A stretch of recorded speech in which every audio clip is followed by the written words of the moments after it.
घने जंगल में अर्जुन दुबला, पतला और थका हुआ एक पुरानी कुल्हाड़ी से जूझ रहा है। हर बार उसके श्रम का प्रमाण है। जंगल की खामोशी के बीच उसकी सांसें तेजी से चल रही हैं, एक तीखी आवाज के साथ। जैसे ही कुल्हाड़ी फिसलकर नदी में गिर जाती है, जैसे ही अर्जुन लहरों को फैलते हुए देखता है, उसके चेहरे पर निराशा छा जाती है। उसकी आजीविका पानी में समा जाती है। उसकी आंखों में आंसू भर आते हैं। जैसे ही वह फुसफुसाता है, उसकी आवाज दुख से भर जाती है। अब मैं क्या करूं? यही मेरी आजीविका थी। अर्जुन नदी के किनारे बैठता है।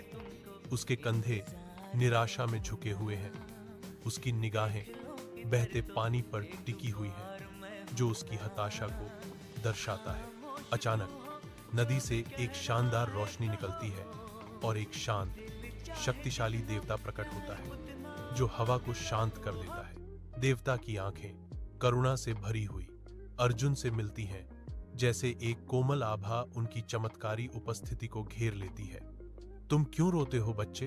अर्जुन दुख से भरी आवाज में जवाब देता है, मेरी कुल्हाड़ी, वह इन पानी में खो गई है। यह मेरी आजीविका का एकमात्र साधन था।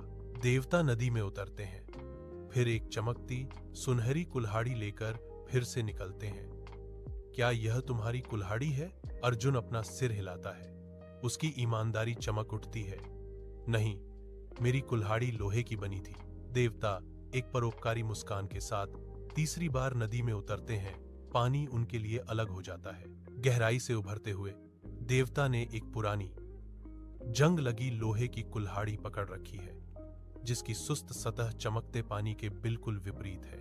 अर्जुन की आंखें पहचान से चमक उठी। वह कुल्हाड़ी को पकड़ लेता है। उसकी राहत एक स्पष्ट लहर है, यह घोषणा करते हुए, हाँ, यह मेरी है। उसकी ईमानदारी से प्रभावित होकर देवता उसे दो और कुल्हाड़ियां भेंट करते हैं, एक चमकते सोने की और दूसरी पॉलिश किए हुए चांदी की।